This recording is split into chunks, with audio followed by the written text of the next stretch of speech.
কোরআন হাদিস তো আছেই, তারপরেও সাধারণ নলেজ দিয়ে একটা জিনিস চিন্তা করেন যে পরীক্ষা সাধারণত হয় 3 ঘন্টায় একটা সাবজেক্ট।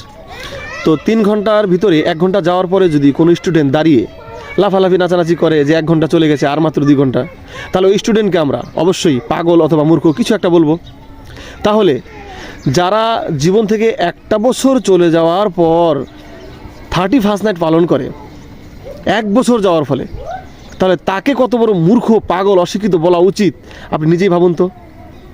আজকে 12টার দিকে বা আজকে রাতে অবশ্যই বা 12টার পরে 31st নাইট অবশ্যই আপনিও পালন করবেন। আপনার নামটাও কিন্তু মূর্খ অশিক্ষিতদের খাতায় উঠে যাবে। আপনি কি চান আপনার নামটা মূর্খ অশিক্ষিতদের খাতায় উঠুক? অবশ্যই আপনি চাইবেন না।